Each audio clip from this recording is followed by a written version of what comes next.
भगवान श्री कृष्ण का बलराम जी के साथ मथुरा जाना निश्चित हो गया।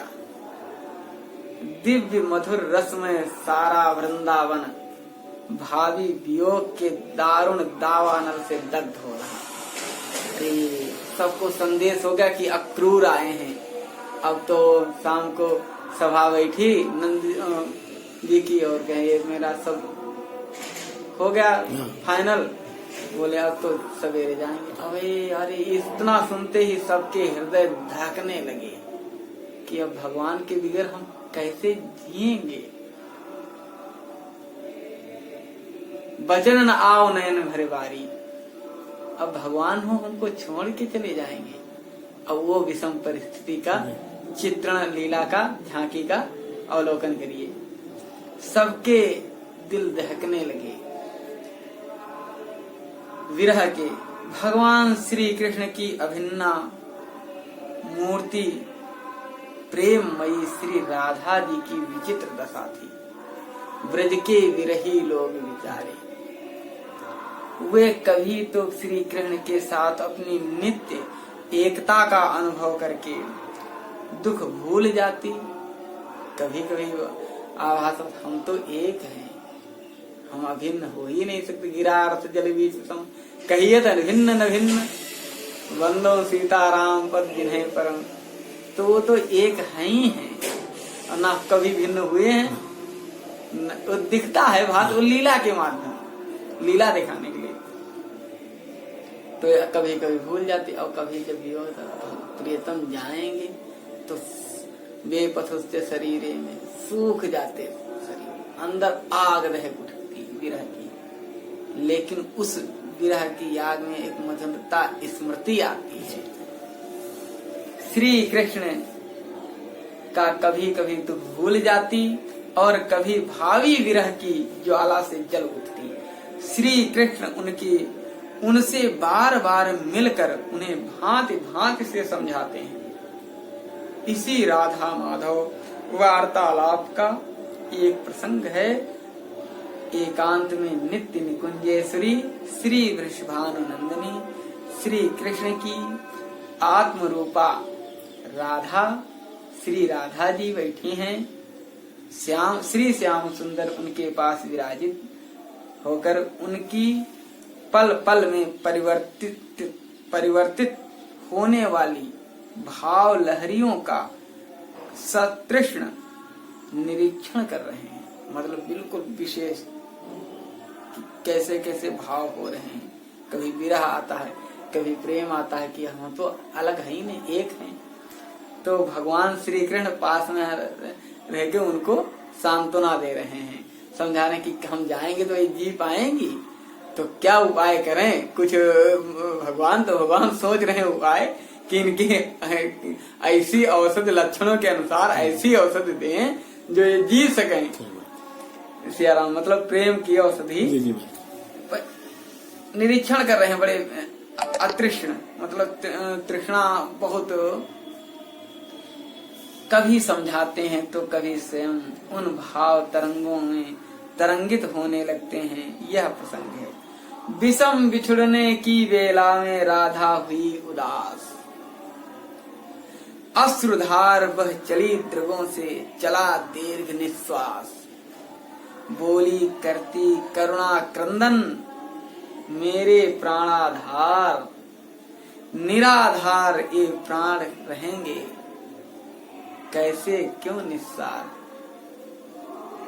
हे श्याम सुंदर के मथुरा पधारने से जो विक्षोभ होगा अभी हुआ नहीं, आगामी आशंका से भावी आशंका से कि जो मथुरा पधारने से विक्षोभ होगा उसका समय आ गया है। और वह समय राधा के लिए बड़ा ही विषम है।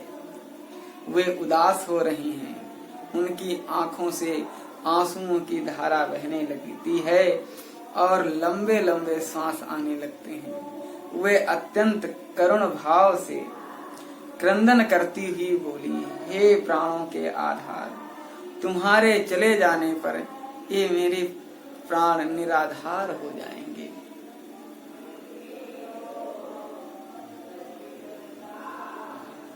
फिर वे ये कैसे बचेंगे?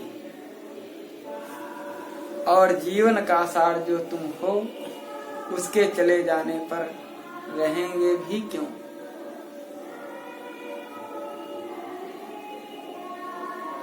दूसरा भाव, तरंग आई तुरंत न जाने क्यों भाव बदल गया। एक भाव बदल गया, पल भर में ही दूसरा भाव आ गया।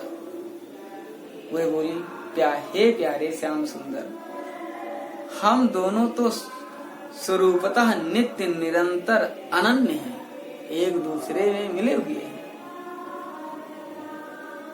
एक ही हैं। शरीर कहीं भी रहे, हम दोनों का संग कभी छूटता ही नहीं।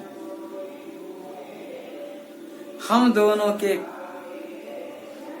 जीवन के केवल शरीरों के नहीं, समस्त अंग प्रत्यंग, समस्त हाव भाव विचार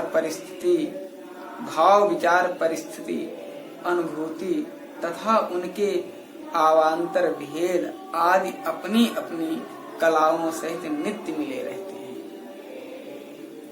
हम दोनों का सच्चे अर्थ में कभी विच्छेद हो ही नहीं पाता। भेद देश भेद, काल भेद और शरीर भेद कभी किसी प्रकार भी हम दोनों में भेद उत्पन्न नहीं कर सकते। मेरे प्राण ही तुम्हारे शरीर, मन, प्राण और चरण जुगल बने हुए हैं और मेरा सारा निर्माण तुम्हारे प्राणों से हुआ है। मैं तुम्हारे प्राण हूँ, तुम मेरे प्राण हो। तुम नित्य अपने सहज मधुर निवास स्थान मुझ में बसे रहते हो और मेरा बड़ा मधुर नित्य निवास तुम में हो रहा है। यूं कभी तो सर्वथा एकात्म भाव की तरंग आती है और कभी दोनों में नित्य सम्मिलित हैं। यह भाव लहरी लहराती है। इतने में भाव बदलने लगा। तब वे बोली, हे प्यारे श्याम सुंदर, बदला भाव तुरंत न जाने क्यों पल भर में अन्य। बोली, हम दोनों स्वरूपतः अविरत नित्य अनन्य।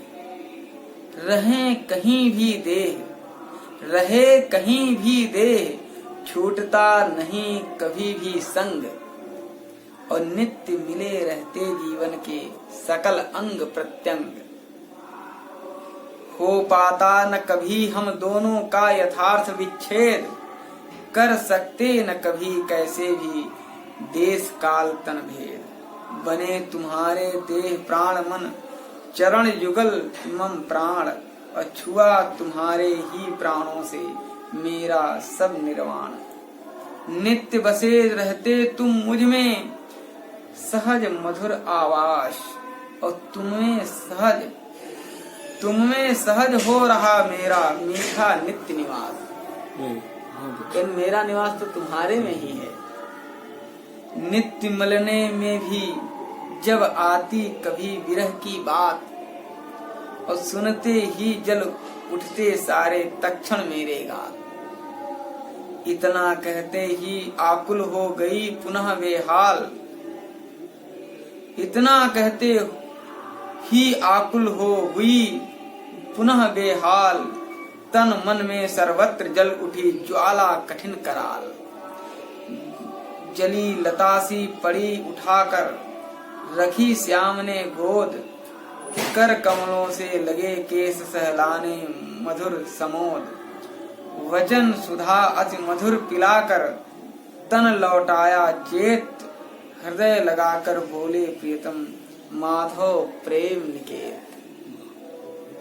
हे प्यारे श्याम सुंदर, इस प्रकार हमारा नित्य मिलन है, पर जब कभी तनिक सी भी विरह की बात आ जाती है। सीताराम।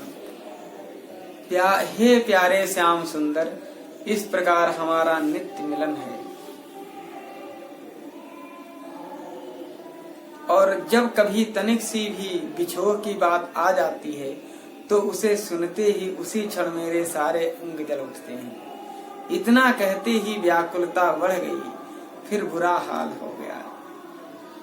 उनके तन और मन में सर्वत्र सर्वांग में बड़ी विषम विकराल ज्वाला जल उठी। वे दांझी हुई बेल की तरह मूर्छित होकर गिर पड़ी। श्याम सुंदर ने तत्काल उन्हें उठाकर अपनी गोद में ले लिया और अपने मधुर कर कमलों से वे उनके मधुर केश कलापों को प्रसन्नता से सहलाने लगे। फिर अपनी वचन सुधा धारा का पान कराया, जिससे उसी समय उनके शरीर में चेतना लौट आई। तब उनके प्रियतम प्रेम धाम श्री माधव उनको अपने हृदय से लगाकर कहने लगे, प्रिय मधुरतम है यह लीला, प्रिय मधुरतम है यह लीला, रस वारिधि का रंग और परम विचित्र तुम्हारे इसमें उठती विविध तरंग। लीला रस के ही स्वरूप दो विप्रलंब संयोग, और नहीं वस्तुतः हुआ न होगा इसमें कभी भी हो। दग्ध धवलता अग्नि दहता अग्नि दहनता ज्यों रवि रस में अभिन्न, त्यों मैं तुम में तुम मैं, न करो तुम प्रिय तनिक मन खिन्न। मथुरा रहूं तुलसी का वन या हो कोई सा स्थान, हो कोई सा स्थान, हम दोनों के बीच न होगा कभी रंच व्यवधान। चाहे जहाँ रहूं, एक बने दो खेल रहे हम नित्य अनादि अनंत, और मधुर दिव्य रस मत परस्पर नित्य निरतिशय रंत। हे प्रिय हे राधिके, यह जो कुछ मथुरा जाना आदि हो रहा है, सब तुम्हारे लीला रस समुद्र की परम पवित्र तरंगे हैं। इस रस सुधा सागर में विविध तरंगे उठती रहती हैं। तुम्हारे इस लीला रस के दो ही स्वरूप हैं, संयोग वियोग। वास्तव में तो हम लोगों में ना कभी वियोग हुआ और ना कभी होगा ही। जैसे दूध और धवलता, अग्नि और उसकी दाहकता, सूर्य और उसकी किरण नित्य अभिन्न है, वैसे ही तुम हूँ और तुम मैं हूँ। हम दोनों सदा एक ही हैं। एतयो हे प्रियतमे, तुम अपने मन को तनिक भी उदास मत करो। मैं मथुरा रहूं, वृंदावन रहूं या किसी भी जगह रहूं, हम दोनों के बीच कभी जरा सा भी पर्दा या पृथकता रहेगी ही नहीं। हम सदा एक रहते हुए ही दो बने हुए खेल रहे हैं। हम और हमारा यह खेल अनादि अनंत है।